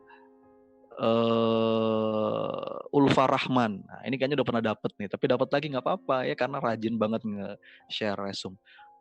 Ya, selamat dapat gratis tes Tiffin. Kemudian berikutnya ada akun Facebook atas nama Artamti Sastri Ayulendri. Ini kayaknya nyimak juga nih, Bu atau Mbak Artamti ya. Selamat ya, dapat gratis tes Tiffin. Kemudian Ada lagi akun Instagram atas nama noamorea_addict. Ini juga udah pernah dapet nih. Ya, nggak apa-apa. Rezeki ya, dapat testifin. Kalau kemarin dapat buku, sekarang dapat testifin. Kemudian akun Facebook atas nama Muhammad Fadil Yusuf. Wah, ini kayaknya yang tadi nanya nih di kolom chat. Selamat ya, dapat gratis testifin untuk resume kajian tadi malam. Kemudian ada lagi akun Facebook atas nama Halim Rauf 701. Selamat dapat gratis testifin. Dan terakhir akun, ini Ulfa Rahman tadi sudah ya, Ulfa Rahman ya, jadi total ada 5 berarti. Dan yang dapat silakan konfirmasi ke nomor berikut ya, 0888.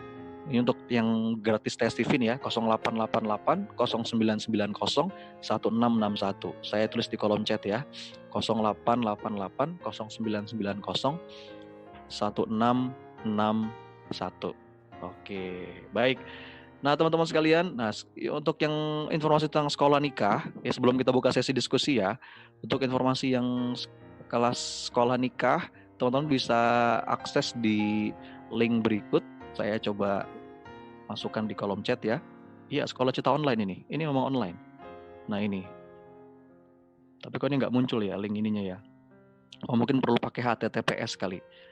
Sebentar, saya coba edit dulu ya. Mungkin perlu ada HTTPS-nya supaya bisa langsung klik ke teman-teman sekalian ya, supaya mudah. Nah, sebentar saya kopas. Ini informasinya ada di sini. Ya. Oh, belum bisa juga yang atas. Nggak apa-apa, nanti saya share di grup ya. Untuk link WhatsApp, klik diskusi nanya-nanya via WhatsApp bisa klik yang bawah. Tapi untuk landing page-nya, informasi dari website-nya bisa yang link yang atas yang ini nih. Ya, tinggal dikopas aja di masukkan ke browser Anda, insya Allah. Baik teman-teman sekalian, kita akan mulai sesi diskusinya ya. Saya akan buka beberapa pertanyaan, mungkin 2 dulu ya. Kita lihat nanti waktunya. Ini udah bisa nih. Nah, teman-teman tinggal klik nih di kolom chat ya, tinggal klik ya. Ini ada yang atas, ada yang bawah. Yang atas ini informasi lengkap dan pendaftaran. Untuk nanya-nanya via WhatsApp ada yang di link yang di bawah nih. Baik, yang pertama nih angkat tangan atas nama Rosna. Ya, ini Mbak Rosna atau Bu Rosna. Silakan ya, saya open mic ya. Assalamualaikum. Assalamualaikum, atas nama Rosna. Halo. Oke, mungkin sedang ada aktivitas lain. Saya lanjut berikutnya ya, atas nama Reni nih yang angkat tangan. Jodohnya lagi bertamu kali. Jodoh lagi bertamu. Halo, assalamualaikum, atas nama Reni, Mbak Reni atau Bu Reni nih. Halo. Halo. Belum ada respon juga nih. Baik, ini banyak kok yang nanya nih, cukup banyak ya. Kalau misalkan nggak ada respon, saya akan skip aja dulu.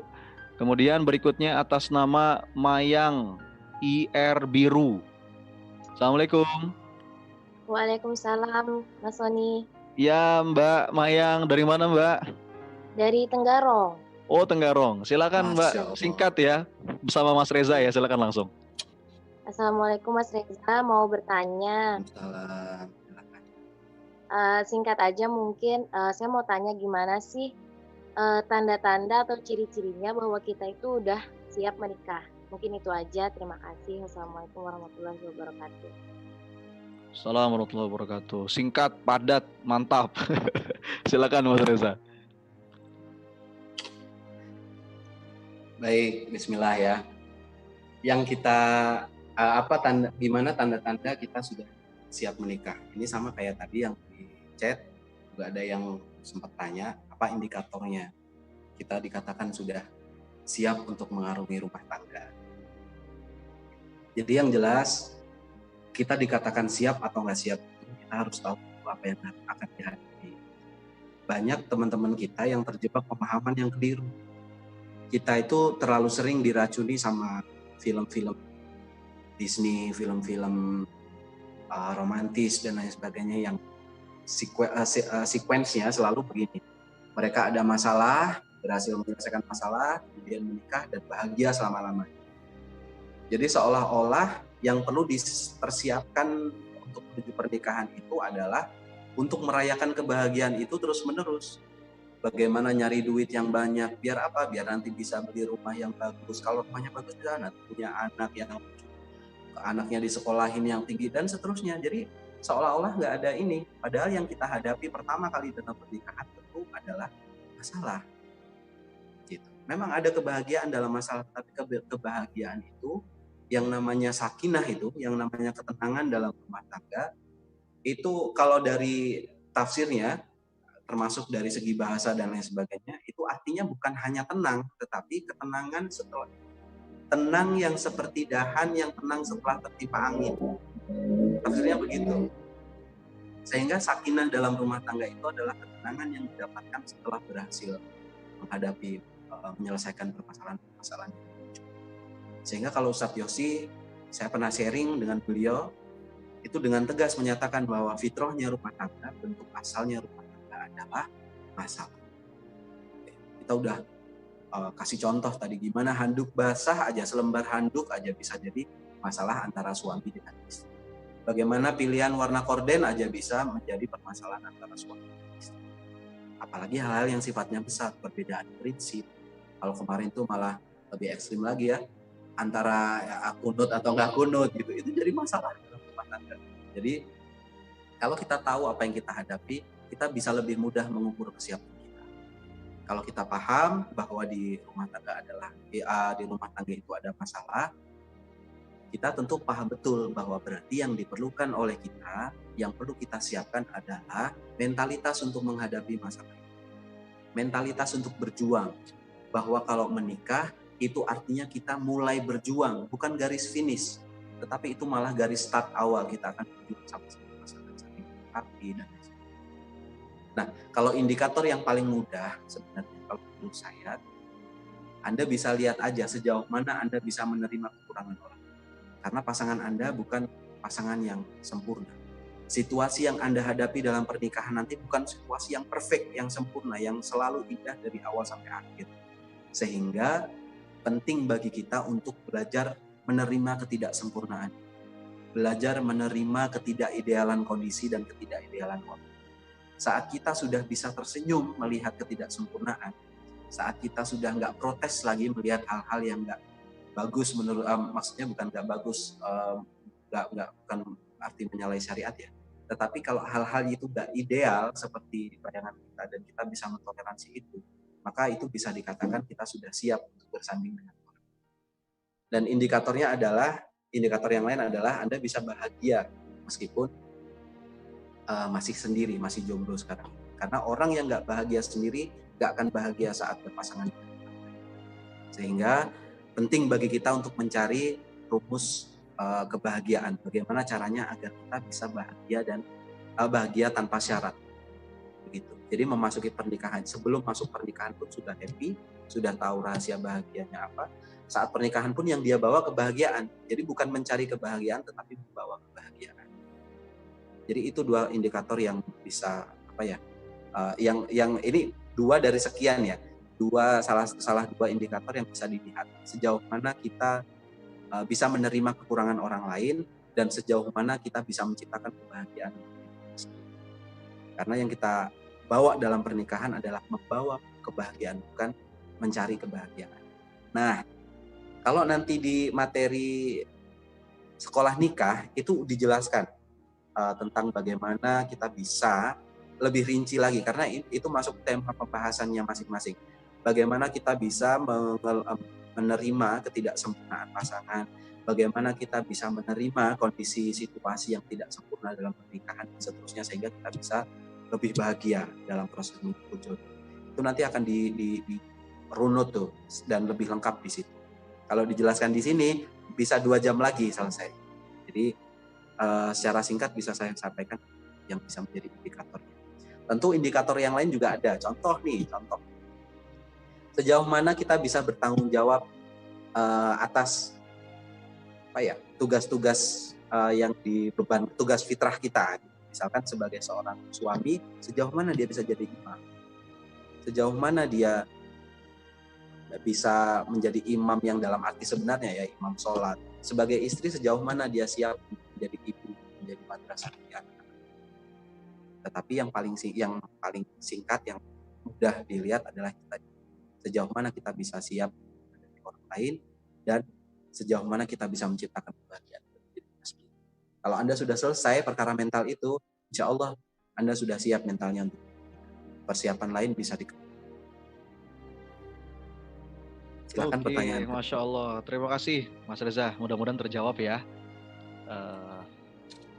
Yang pertanyaan pertama tadi. Baik, kemudian yang raise hand berikutnya ada atas nama Reski Meltin.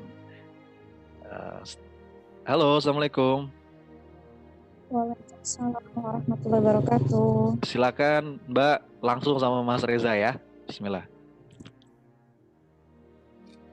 Baik, bismillahirrahmanirrahim. Assalamualaikum warahmatullahi wabarakatuh. Jelas suara saya, Ustadz Sony? Jelas, Mbak? Jelas, Silakan. Insya Allah Mbak, jelas.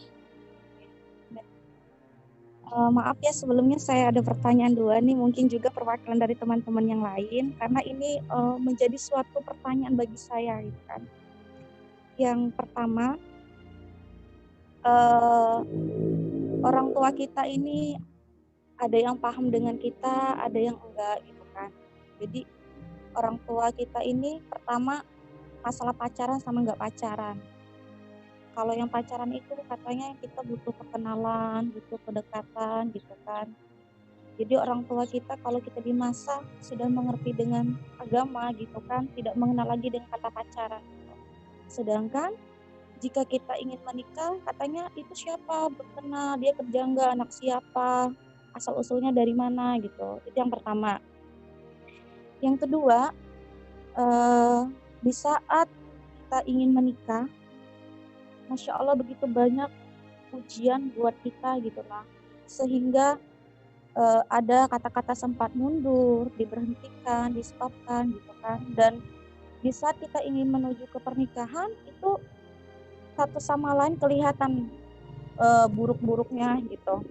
Terus kadang terbesit, kita terkadang tidak yakin dengan pasangan kita, apakah ini jodoh kita gitu, apakah ini hanya kadang terpikir seperti ini adalah suatu ujian untuk kita atau suatu cobaan untuk kita, ujian untuk bertahan atau suatu peringatan dari Allah kalau ini bukan jodoh kita.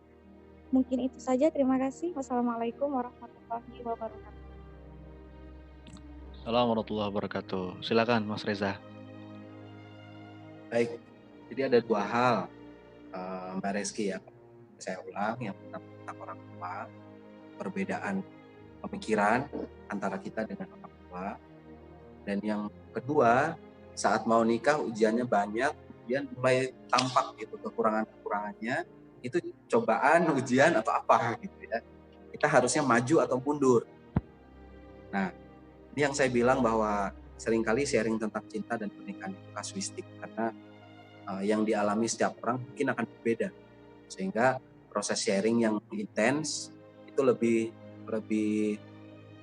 bagi saya lebih menjawab persoalan daripada hanya ikut seminar dan kajian. Jadi nanti bagi yang punya masalah-masalah serupa, baiknya ikut yang private sehingga bisa lebih intens karena perlu mendetailkan lagi masalahnya bagaimana orang tuanya. Tetapi secara umum, memang ini menjadi kendala sebagian besar teman-teman kita yang sedang memperjuangkan pernikahan. Kendalanya dari orang tua. Orang tuanya nggak setuju lah, orang tua banyak maunya lah, kita pacaran dosa kan nggak boleh, orang tua minta pacaran, kita ta'arufan katanya kok kayak pilih kucing dalam karung, kamu belum kenal kok maunya diajak nikah dan seterusnya. Maka memang kunci dari penyelesaian masalah ke orang tua ini adalah komunikasi yang intens, komunikasi yang berkualitas dan berkuantitas, sehingga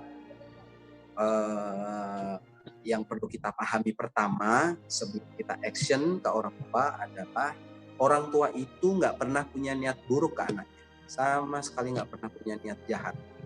Bahkan hewan pun, induk hewan pun nggak ada yang tega memakan anaknya sendiri. Apalagi ibu kita yang beliau itu manusia, nggak akan tega untuk menyakiti kita. Sehingga kalau ibu itu punya penolakan, ibu itu punya kriteria khusus, atau mensyaratkan nggak boleh kamu langsung nikah, harus pacaran dulu, harus kenalan dulu.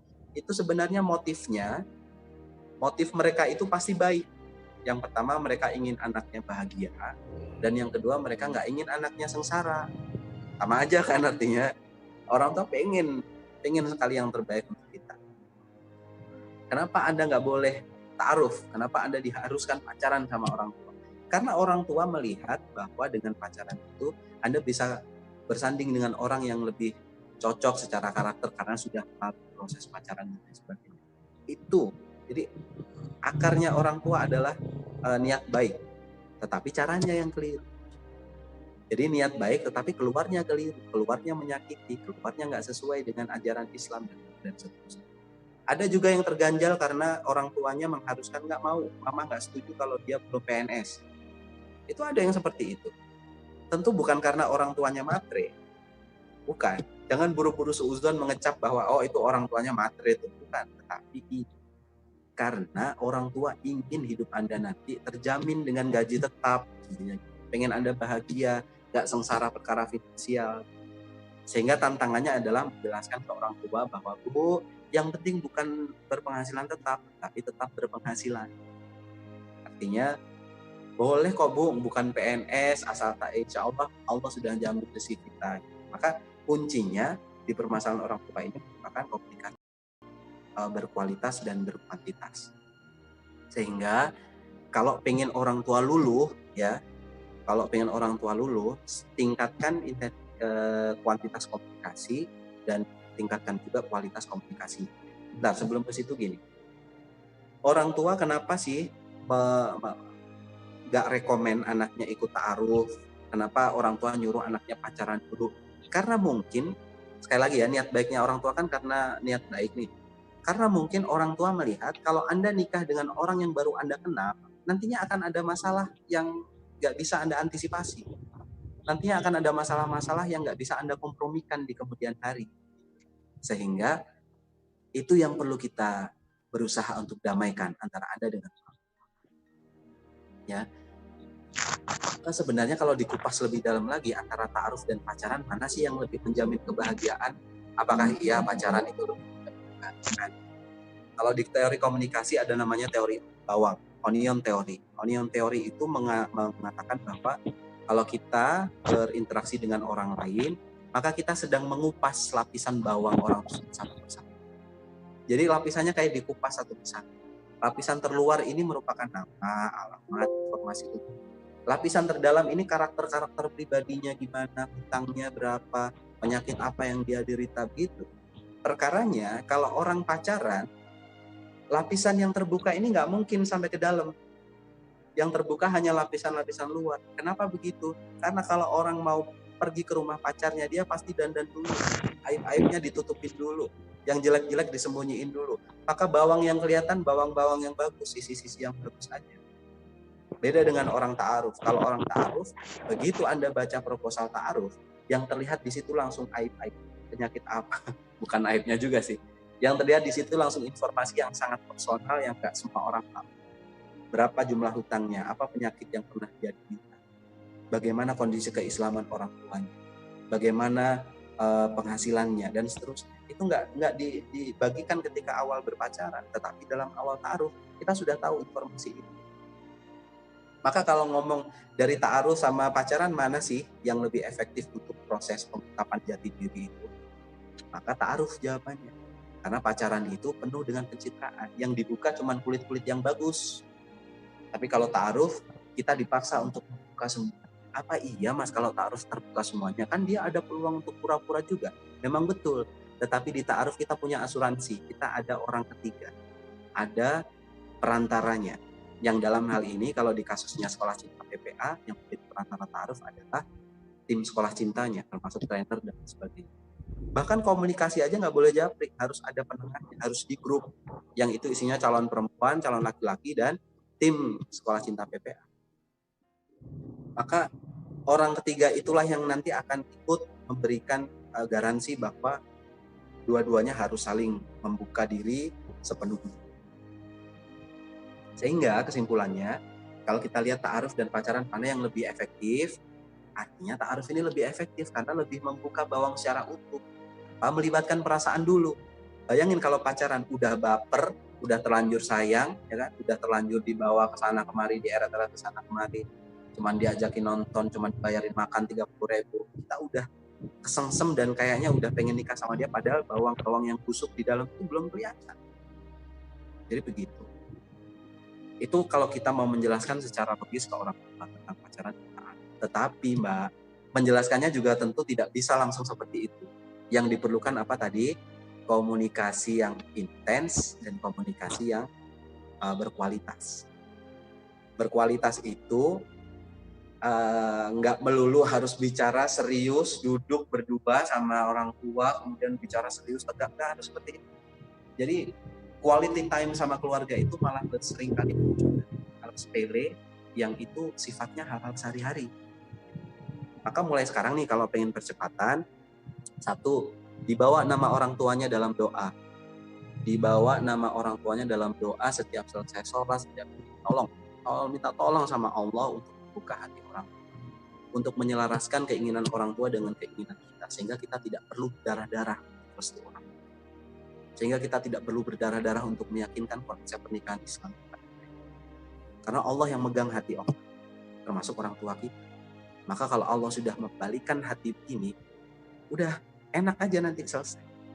Ya. Kemudian yang kedua adalah tambah waktu aktivitas sama orang tua. Nih, kalau pengen lebih praktis lagi, Anda coba pakai siasat. Ajak orang-orang yang berhasil nikah dengan cara ta'aruf dan kemudian bawa ke rumah. Ajak mereka seolah-olah main biasa, kemudian sampaikan ke orang tua setelah mereka pulang, ya, sampaikan ke orang tua. Pak, Bu, teman saya yang barusan pulang tadi itu, mereka menikahnya ta'aruf loh. Mereka kenalnya cuma seminggu loh, Bu. Tapi Masya Allah sekarang di tahun kelima pernikahannya mereka bahagia banget. Anak-anaknya lucu, terdidik semua, Masya Allah. Anak ini juga pengen punya pernikahan yang kayak gitu. Menikah dengan orang dengan pertimbangan yang objektif. Bukan hanya baper-baperan yang pacaran. Mungkin bisa pakai cara itu, Mbak. Ini salah satu trik juga yang bisa digunakan, ya. Dan yang kedua adalah kalau kita mau nikah sudah proses, terus mulai kelihatan tuh aib-aibnya, ya kan? Bagaimana baiknya kita maju terus atau mundur? Sekarang dilihat aja. Kalau aibnya itu tidak sampai melanggar syariat, kalau aibnya itu hanya kayak contoh dulu gini, ada yang pernah ta'aruf di daerah Jawa Timur. Saya ingat banget waktu itu. Kalau orang yang menyimak, tolong nggak usah angkat tangannya. Kalau waktu itu dia ta'aruf dan menemukan, Mas, aku jadi nggak yakin sama dia. Loh, kenapa nggak yakin? Karena dia orangnya pendiam banget. Masa waktu ta'aruf dia diem aja, krik-krik, aku terus yang ngomong. Ini kan salah satu kekurangan yang dia temukan, bahwa calon pasangannya pendiam. Kalau cuma kesalahan-kesalahan seperti ini menurut saya ini maju aja terus. Karena ini merupakan bagian dari kekurangan pasangan yang harus kita lakukan. Ini merupakan latihan syukur dan sabar kita atas pasangan. Jadi nggak masalah. Tetapi kalau perkaranya adalah aib-aibnya itu, keburukan-keburukannya itu adalah hal-hal yang sifatnya sudah melanggar syariat. Contohnya, saya baru tahu nih Mas, ternyata dia ngerokok. Saya baru tahu nih Mas, ternyata dia orangnya masih suka riba dan lain sebagainya. Maka itu yang perlu kita waspadai. Sehingga kalau menurut saya balik kanan aja. Orang peraturan Allah aja dilanggar, apalagi nanti bagaimana dia akan menjaga peraturan dalam keluarga, bagaimana dia akan menjaga syariat dalam keluarga kita dengan syariat untuk dirinya saja. Jadi menurut saya seperti itu. Dilihat dulu kesalahannya, dilihat dulu kekurangannya. Apakah itu sudah termasuk melanggar syariat parah gitu, atau mungkin masih hal-hal yang sifatnya bisa ditolerir. Nah, jadi ini kan kasuistik nih, sehingga nanti sharingnya akan lebih enak kalau misalkan Anda menjelaskan apa sih kekurangannya dia. Kekurangan yang kayak gitu masih bisa ditolerir nggak sih? Makanya saya sangat merekomendasikan ikut kelas yang lebih intensif, karena di situ sebulan didampingi terus, dan materinya pun selain kita tatap muka seperti ini, ada materi yang dikirim lewat gadget sehingga bisa Anda ulang-ulang terus-menerus. Ada juga konsultasi dan lain sebagainya, sehingga perjalanannya bisa benar-benar terkawal. Plus yang dari bedanya antara sekolah cinta dan sekolah nikah, kalau sekolah nikah itu ada latihannya teman-teman. Jadi nanti bagaimana cara, contoh nih kita belajar tentang tadi memaklumi kekurangan orang. Nanti akan ada latihan di situ, ada PR yang harus dikerjakan sebagai latihan kita agar kita lebih mudah untuk memahami Al-Quran. Contoh, kita perlu skill memasak, perlu skill memijat, perlu skill apa. Nanti ada latihannya di situ, harus memasak dan nanti adalah kejutan di sekolah nikah. Saya rasa itu aja. Silakan kalau masih ada yang kurang atau pertanyaan. Allah, luar biasa. Jawabannya lugas, mantap dari Mas Reza. Saya rasa cukup ya Mas Reza ya. Ini ada beberapa sih yang masih angkat tangan tapi sudah jam 10.30 lebih. Mudah-mudahan jawaban Mas Reza tadi saya rasa mewakili banyak orang nih ya yang ingin bertanya juga. Insya Allah teman-teman sekalian ya, yuk kita kalau yang mau ikut lebih dalam lagi tadi program sekolah nikah ya, sekolah nikah PPA, insya Allah ditemenin selama sebulan. Itu ada 16 jam audio materi plus slide juga, ada 3 kali webinar dan juga ada sesi tanya jawab langsung bersama para trainers ya. Linknya saya tulis di kolom chat ya, bisa dicek, bisa diklik. Baik, terima kasih teman-teman sekalian. Mas Reza khususan terima kasih ya Mas atas waktunya. Sama-sama. Insya Allah berkah, mudah-mudahan ilmu yang didapat Moga-moga sama kita nih. bermanfaat. Amin, insya Allah bermanfaat, jadi ilmu jariah buat antum insya Allah. Amin. Baik, teman-teman sekalian, terima kasih ya. Jangan lupa pantau terus, stay tune terus di webinar Teras PPA. Nanti malam kita bersama Kak Suhe dengan tema Parenting by Design. Sampai jumpa dan ikuti challenge-nya, door prize masih banyak yang menanti ya. Subhanakallahumma wa bihamdika asyhadu alla ilaha illa anta astaghfiruka wa atubu ilaik. Terima kasih. Assalamualaikum warahmatullahi wabarakatuh. Seperti biasa ya teman-teman ya. Saya akan unmute mic untuk say goodbye, dadah. Terima kasih. Assalamualaikum.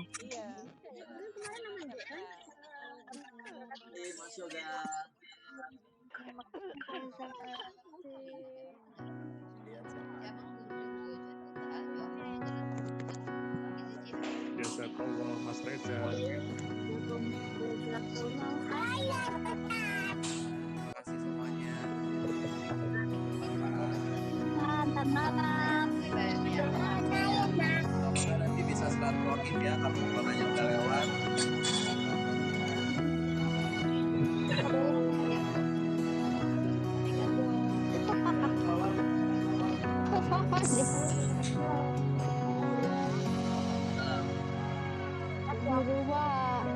Kesedihan datang bagai dosa yang tak termaafkan.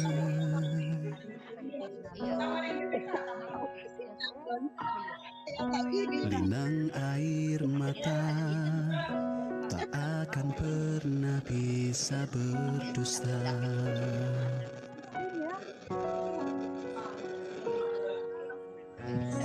Gelap yang ku rasa seakan tak temui ujungnya.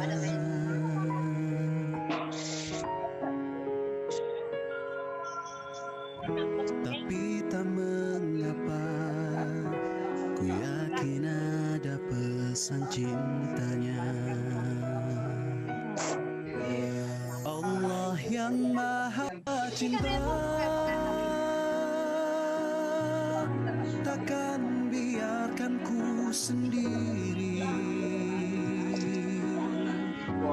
Allah kan beri cara untuk menjalani takdir.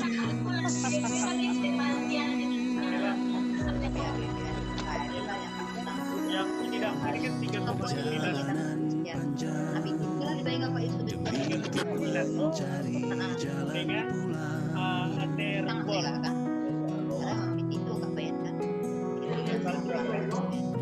Jauh ku berjalan tersesat mencari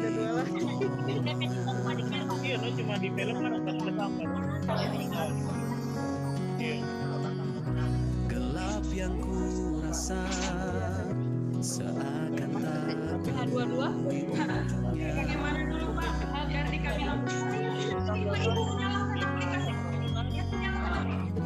Tapi tak mengapa,